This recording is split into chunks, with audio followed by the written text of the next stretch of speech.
वसुदेव सुतं देवं कंसचारूरमर्दनं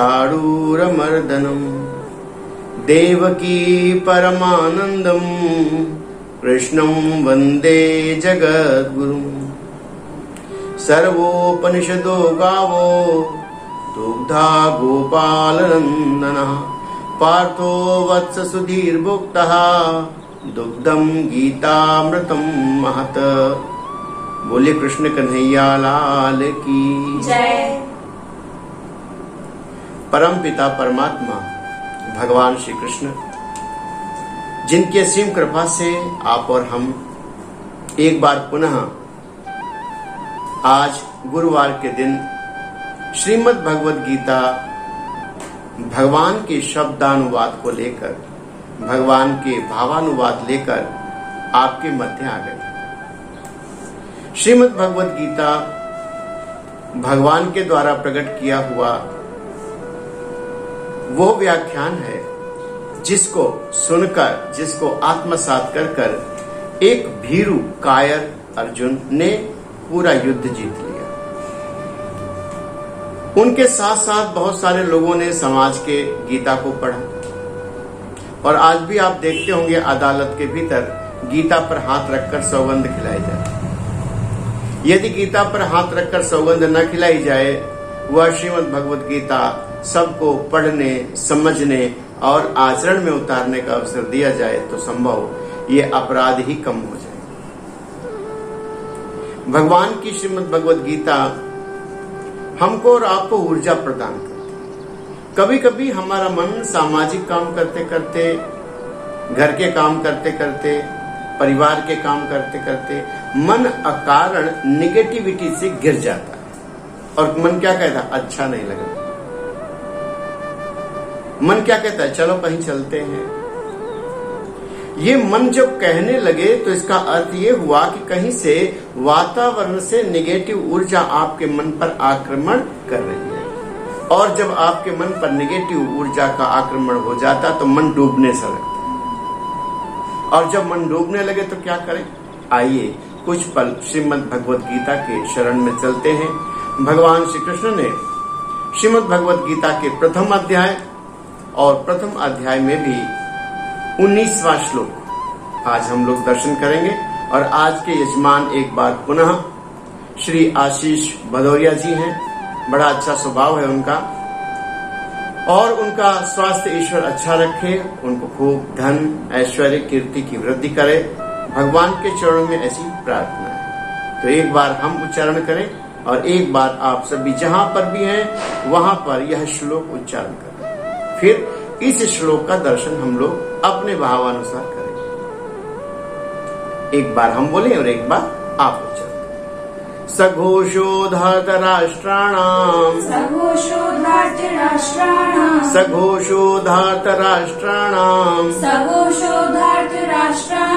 हृदयानि व्यदारयत्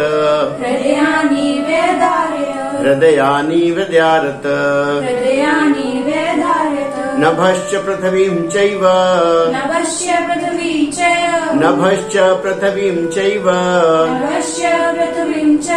तुमुलो व्यनुनादयन्।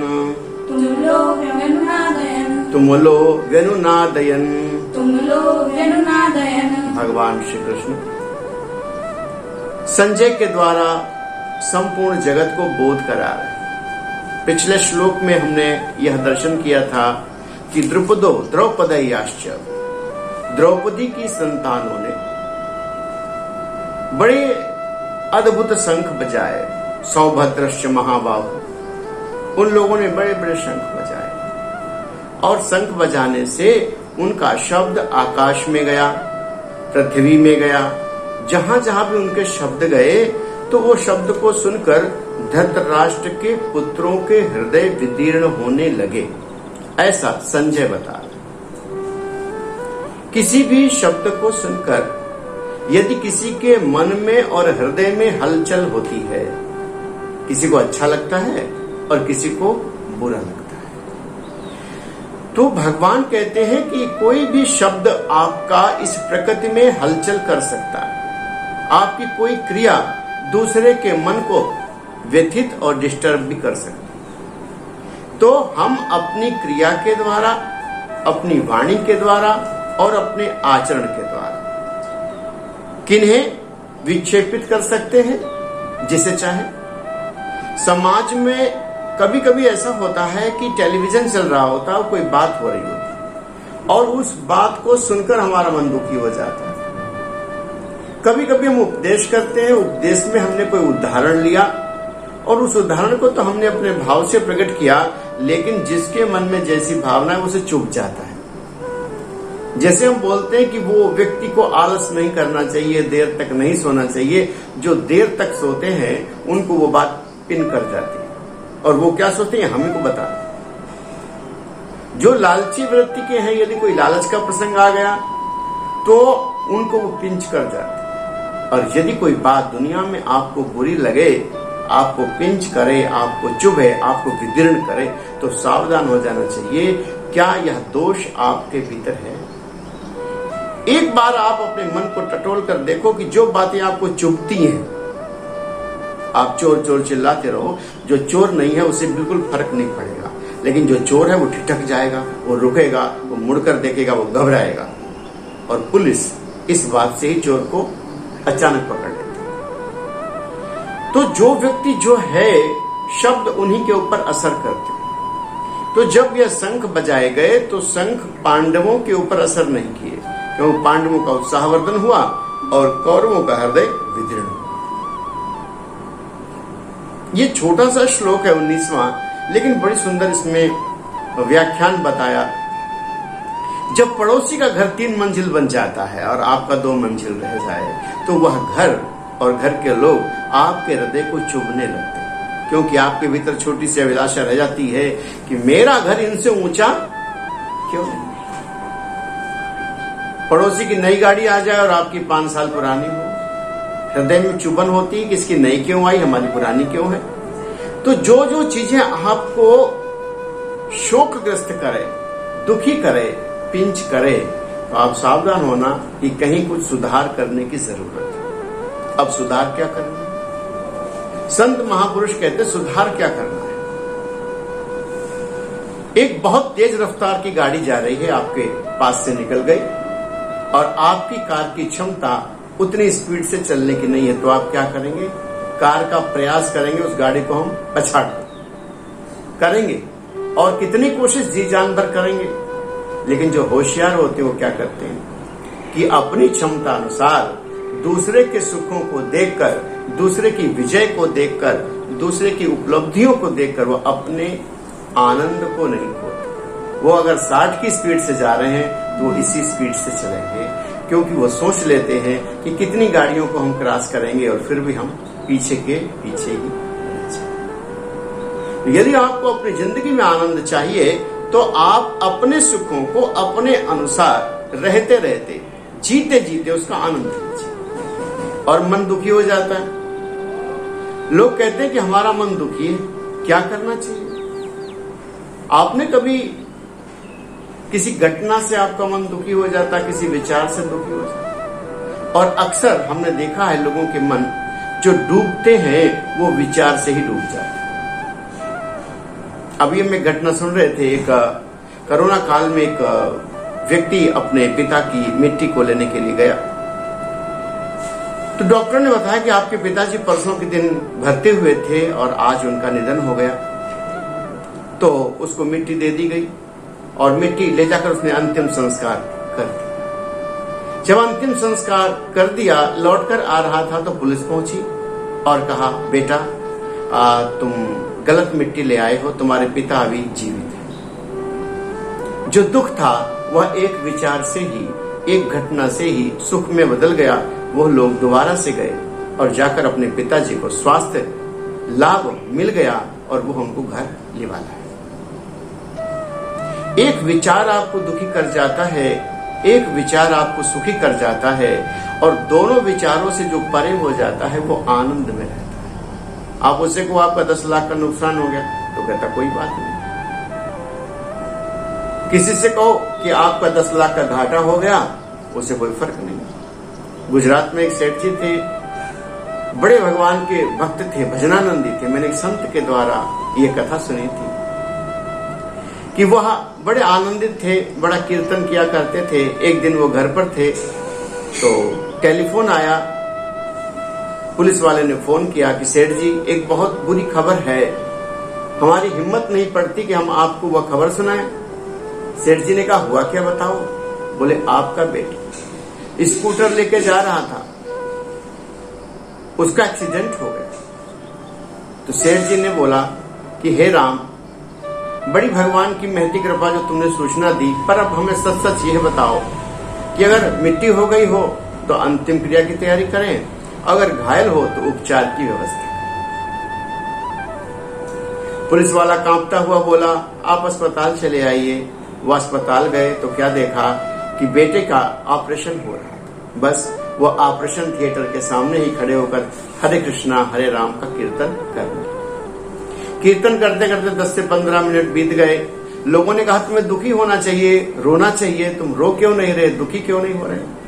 तो सेठ ने कहा कि हमारे रोने से, हमारे दुखी होने से घटना नहीं बदलेगी। हमारे प्रार्थना करने से भगवान को मंजूर होगा तो ये बेटा बचेगा, और नहीं मंजूर होगा तो इसकी मृत्यु हो जाएगी। दोनों स्थितियों के लिए मैं बिल्कुल तैयार हूं, और इस आनंद में मैं तो कीर्तन करूंगा, मैं रोज करता हूं। कीर्तन करता रहा और भगवान की कृपा हुई और वो बेटा बच गया। भगवान का आश्रय लेकर के जो लोग अपने सुख और दुख, लाभ और हानि में मन को स्थिर रख लेते हैं, उनके ऊपर किसी भी प्रकार के शब्द का, किसी भी प्रकार के विचारों का ज्यादा असर नहीं। और हमारे ऊपर क्या होता है, जैसे कोई विचार आया, कोई सिनेमा देखा, कोई खबर आई, कोई पड़ोसी के पास से बात आई, बस उसी को देख सुन करके हम लोग बहुत दुखी हो जाते। यहाँ भगवान ने 5 जनसंघ को बजाया, उससे भी लोग सुखी हुए और कुछ दुखी हुए। जब भगवान श्री कृष्ण मथुरा में कंस की नगरी में प्रवेश किए तो जो बड़े बड़े योद्धा थे, शत्रु थे, असुर थे, उन्होंने जब भगवान श्री कृष्ण को देखा तो क्या समझने लगे कि यह तो असुरों का काल है, यह हम लोगों को जीवित नहीं छोड़े। लेकिन जब वहां के रहने वाले लोगों ने देखा, नगर के लोगों ने देखा तो क्या सोचा, अरे यह तो पूतना को मारने वाले, यह गोवर्धन को उठाने वाले, ये कालिया नाग को मारने वाले, ये तो कृष्ण कन्हैया आ गए। तो गांव वालों ने सोचा कि इनका स्वागत करना चाहिए। तो जो अपराधी वृत्ति के थे वो तो जाकर छिप गए, षड्यंत्र करने लगे कि इसको मारा कैसे जाए। लेकिन जो प्रेमी थे, भगवान एक ही है, लेकिन उनको देखने का नजरिया अलग अलग। उन्होंने क्या किया कि अपने घर से लेकर दूध और दही भगवान को अर्पित किया, किसी ने पुष्प की माला चढ़ाई, किसी ने कुछ किया, भगवान को प्रेम दिया। तो ऐसे ही विचार एक है, शंख घोष एक है, रणभेरी एक है, लेकिन असर दोनों पे अलग अलग डालता है। हमें याद पड़ता है 2 दिन पीछे भगवान नरसिंह की जयंती, उनका जन्मोत्सव मनाया जा रहा है। तो भगवान नरसिंह जब प्रकट हुए तो उन्होंने हिरण्यकश्यप का उद्धार किया, और हिरण्यकश्यप को जब मार दिया तो हिरण्यकश्यप को मारने के बाद सब लोग उनके संतान के पास देख रहे थे, बेटे के पास देख रहे थे। तो सब लोग घबराए हुए थे। भगवान नरसिंह का क्रोध शांत नहीं हो रहा था। सब देवताओं ने प्रार्थना किया, ब्रह्मा जी ने प्रार्थना किया, लक्ष्मी जी ने प्रार्थना किया, सब आए, नारद जी, लेकिन भगवान का क्रोध शांत नहीं। लेकिन ब्रह्मा जी ने देखा कि ये बालक प्रहलाद भगवान के पार्श्व भाग में बड़े आनंदित स्वभाव से, आनंदित भाव से खड़ा हुआ है। तो ब्रह्मा जी उसके पास गए और कहने लगे कि ये प्रहलाद, तुम्हें इस स्वरूप से नरसिंह भगवान से कोई भय नहीं लग रहा? तो बालक प्रहलाद कहने लगा कि प्रभु इनसे क्या डरना। बोले क्यों? बोले ये तो जगत के पिता है, जगत के पालनहार है, इनसे क्या डरना। तो बोले इनसे डर नहीं लगता। बोले नहीं, जब कोई शेर जंगल में आता है तो उसे देखकर हिरण भाग जाता है, खरगोश भाग जाता है, गाय छिप जाती है कि शेर आया, शेर आया, शेर आया। लेकिन शेर के जो छोटे छोटे बच्चे होते हैं, जो शावक होते हैं, वह अपनी मांद में उछलते हैं और क्या कहते हैं, मेरे पिताजी आ गए, मेरे पिताजी आ गए, मेरे पिताजी। डाकू को देखकर सारी दुनिया डरती है, पुलिस को देखकर सारी दुनिया डर जाती, हाय पुलिस वाले आ गए। लेकिन जब वो डाकू अपने घर पहुंचते हैं तो उनके बच्चे क्या कहते हैं, हमारे पिताजी आ गए, हमारे पिताजी आ गए। उनको अच्छा लगने लगता है।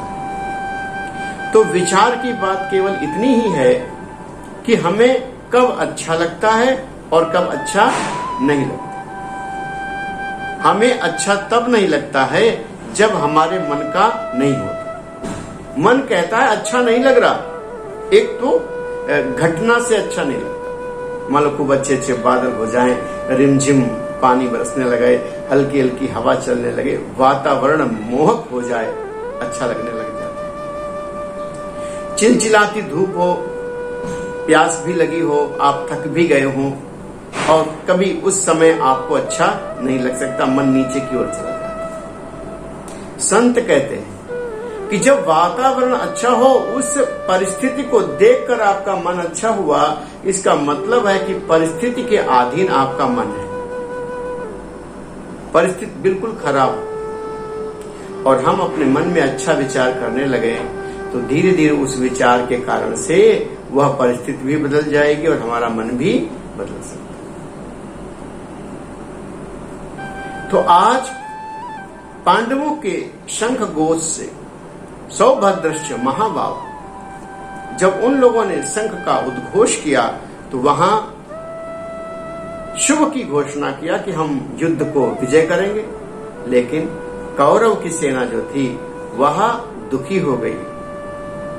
जब भगवान उद्घोष करते हैं तब आसुरी वृत्तियां अपने आप शांत हो जाती। आसुरी वृत्तियां अपने आप शांत होती। जब आपका मन उद्विग्न हो, जब आपका मन शांत हो तो 5 मिनट एक जगह बैठ जाओ और जो आपके सदगुरुदेव ने आपको मंत्र दिया, उस मंत्र का एक माला धीरे धीरे अपने मन में जाप करना प्रारंभ करो। कहते भगवान की महती कृपा से आपके जीवन का शोक, आपके जीवन का दुख धीरे धीरे कम पड़ जाए। आपके मन का जो दुख है वह केवल आशा के ऊपर निर्भर करता है। मन का कहता है कि ऐसा होना चाहिए, मन कहता है ऐसा होना चाहिए। मन एव मनुष्याणाम कारणम बंध मोक्ष। मन ही है जो कहता है कि सुबह 5 बजे उठो और उठकर ध्यान में लग जाओ। लेकिन आपका दूसरे के ऊपर क्या जोर कि दूसरे को भी जबरदस्ती उठाओ, ध्यान में बिठाओ। महापुरुष कहते हैं कि आपको अच्छा लगता है वह करना शुरू कर दो। इतना करो कि उसकी सुगंध आसपास फैलने लगे। कोई किसी के कहने से कुछ नहीं करता। तभी तो आज का युग बदल गया। आज का युग केवल प्रचार का युग हो गया है। आज का युग अच्छाई बुराई का युग नहीं है। आज का युग केवल प्रचार का युग हो गया। और प्रचार का युग कैसा? जिस चीज का जितना प्रचार, चाहे वो सड़ी से सड़ी सामान हो, खराब से खराब वस्तु हो, यदि उसका प्रचार अच्छा हो गया तो लोग किसको मांगते? बोले वही चीज दे दो जो टेलीविजन में दिखाई जाती। आज प्रचार का युग है। अच्छी बातों का भी प्रचार, बुरी बातों का भी प्रचार। तो हमें क्या करना है? अपने मन को ठीक तरह से समझाकर,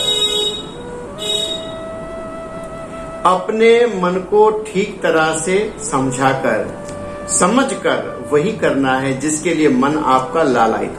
अब कोई क्रिकेट खेलने वाला है, कोई खेल का शौकीन है और उसको आप सत्संग में बिठाने की बात करो, संभव नहीं कि वो बैठे। हाँ, लेकिन आपने अगर ढंग से सत्संग का प्रचार कर लिया तो उनमें से हो सकता है कोई अपने आप आकर के बैठ जाए। कोई किसी के कहने से कुछ नहीं करता, वह अपने आप ही करता है। अगर भगवान के कहने से करता तो भगवान श्री कृष्ण अकेले पर्याप्त। उन्होंने कितने उपदेश किए, कितने सारे लोगों को कहा कि तुम धर्म के रास्ते पर चलो, तुम अच्छा काम करो, तुम अच्छे बन जाओ, पर किसी ने कुछ नहीं किया। भगवान बुद्ध, जिनका हम लोग आजकल पखवाड़ा मना रहे हैं, 15 दिन उनकी याद में बैठेंगे, जिन्होंने ध्यान के ऊपर बल दिया, अपने मन के शोधन के ऊपर बल दिया, कितने लोग हैं जो उनके कहे के अनुसार चलते। लोग अपने मन की करना चाहते, और मन जो है वह विज्ञापन पे, सूचनाओं पे आधारित है। आपने अच्छा विज्ञापन करा लिया तो बुरी से बुरी बात को वो लोग पकड़ लेते। पिछले दिनों, साल भर पहले, बच्चों के हाथ में जैसे ही टेलीफोन आ जाता, वो एक खेल था पबजी, उसको पकड़कर बैठ जाते और वह उसके प्रति इतना समर्पित हो जाते। किसी बच्चे ने तो अपनी जान खो दिया। जैसे ही उस खेल को कम करने के लिए हमारे देश के कुछ जिम्मेदार लोगों ने पहल किया, तो अब उसमें थोड़ा सुधार आया है, बच्चों का रुझान थोड़ा कम। तो यह विज्ञापन की दुनिया है। अगर बुरे का विज्ञापन कर लेंगे तो लोग बुरी बातों को पकड़ना शुरू कर देंगे, और अच्छे का विज्ञापन कर लेंगे तो अच्छी चीजों को लोग पकड़ना शुरू कर देंगे। तो हमें, जो लोग श्रीमद् भगवत गीता को पकड़ना चाहते हैं, तो उसमें यही लिखा है भगवान ने कि देखो, अच्छे काम को दुनिया मन से बहुत अच्छा मानती है, लेकिन करना क्या चाहती है? जिससे मन को सुख मिले। अब दुनिया जानती कि सत्य बोलना चाहिए, सत्य सुनना सबको अच्छा लगता है, लेकिन करती क्या है? बोलती झूठ है, क्योंकि झूठ बोलने में मन को मजा आती है, सुख मिलता है। लोग कहते हैं सात्विक भोजन करना चाहिए, यह वेद प्रमाणित बात है, लेकिन वह वेद प्रमाणित बात सुख से रहना और खाने की बात लिखी है, लेकिन लोग क्या खाते हैं? और वो खाएं तो सात्विक खा सकते हैं, लेकिन अपने बच्चों को बिल्कुल नजरअंदाज किए हुए हैं। वो कहते हैं कि हमें यह खाना है, तो पिताजी बाजार से ला करके अपने आप दे देते हैं कि लो खाओ और मरो। वह अपने संतानों के कट्टर दुश्मन है, कि जो संतानों की बात सुनकर उनकी इच्छा पूरी करने के लिए तुरंत चल पड़ते। तो आज के श्लोक में एक ही भाव बड़ा अच्छा दिया गया है कि किसी के शब्द का दूसरे के ऊपर क्या प्रभाव पड़ता है। किसी के शब्द का दूसरे के ऊपर प्रभाव तब पड़ेगा कि उसके मन में क्या चल रहा है। यदि आप चोर नहीं हो तो कोई कितना भी चोर चोर कहे, आपको खराब नहीं लगेगा। कोई कितना भी लालची कहे, यदि आप लालची नहीं हो तो आपको बुरा नहीं लगेगा। लेकिन यदि आप में खोट है और लोग खोट की बातें करते हैं, तो कहावत कही गई है कि चोर की दाढ़ी में तिनका। तो हमें अपने जीवन को ऐसा बनाना है कि नभश्च पृथ्वीश्चैव, हमारे धरती पर भी आकाश में भी भगवान के शब्द से हम अपने वाणी को उद्घोषित करें, भगवान के शब्दों का प्रचार करें, भगवान की बातों को आगे बढ़ाएं। और यदि हमने ऐसा कर दिया तो फिर हम किस लायक हो जाएंगे? हम अर्जुन जैसे हो जाएंगे। भगवान के साथ हमारी मैत्री हो जाएगी, तो भगवान से हम आदेश भी कर सकते हैं। अगले श्लोक में हम लोग श्रवण करेंगे 21वें श्लोक में कि अर्जुन ने किस प्रकार भगवान को आदेश दे दिया। भगवान को कोई हुक्म कर सके ऐसा तो कोई बिरला मिलता है, लेकिन यदि आपका प्रेम बहुत हो गया तो आप भगवान के साथ हुक्म कर सकते हैं। भगवान से निवेदन नहीं करना पड़ता है, कहना पड़ता है प्रभु हमारा ऐसा काम है, इसे आप कर। तो आज के श्लोक में 19वें श्लोक में हमने यही बात श्रवण किया कि जो हमारा घोष है, जो हमारा शब्द है, जो हमारा उच्चारण है, या किसी को सुख भी दे सकता है और किसी को दुख भी दे सकता है। बच्चे का रोना किसी को अच्छा लगता है, किसी को बुरा लगता है।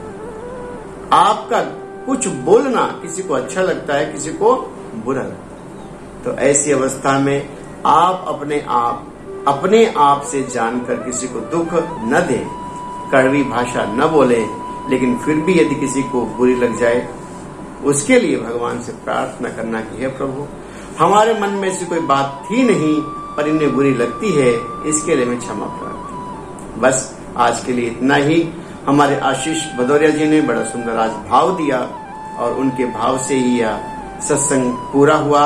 श्रीमती रेखा श्रीवास्तव जी ने आज हमें टेलीफोन करके फिर बताया कि आज का सत्संग बहुत सुंदर आशीष भदौरिया जी के मन में बात आई, तो उनके प्रति समर्पित है। हम ईश्वर से यही प्रार्थना करेंगे कि श्रीमान आशीष भदौरिया, उनके परिवारजन सब सुख से रहे, प्रसन्नता से रहे और भगवान उनके ऊपर कृपा करे, उन्हें रिद्धि सिद्धि दे, ताकि वो इसी प्रकार धर्म के कार्य में लगे। सभी हरिभक्तों को, प्रभु कृपा परिवार के सदस्यों को एक बार बहुत बहुत हमारी शुभकामनाएं। और तकनीकी रूप से सहायता कर रहे श्रीमान सूर्यांग गुप्ता जी, श्रीमती रेखा श्रीवास्तव जी, इन लोगों को भी हमारी खूब खूब शुभाशीर्वाद, शुभकामनाएं। ये लोग धर्म के कार्य में सहायक होकर के यह धर्म की चर्चा को आगे बढ़ा रहे हैं। आप लोग भी इस चर्चा को आगे बढ़ाने में सहयोगी हो सकते हैं। इसके लिए निरंतर आपका प्रयास होता रहता है। फिर भी कोई कमी रह जाए तो आप टेलीफोन करके, SMS करके अन्य सुझाव और जानकारी दे सकते हैं। आज के लिए इतना ही। राधे राधे।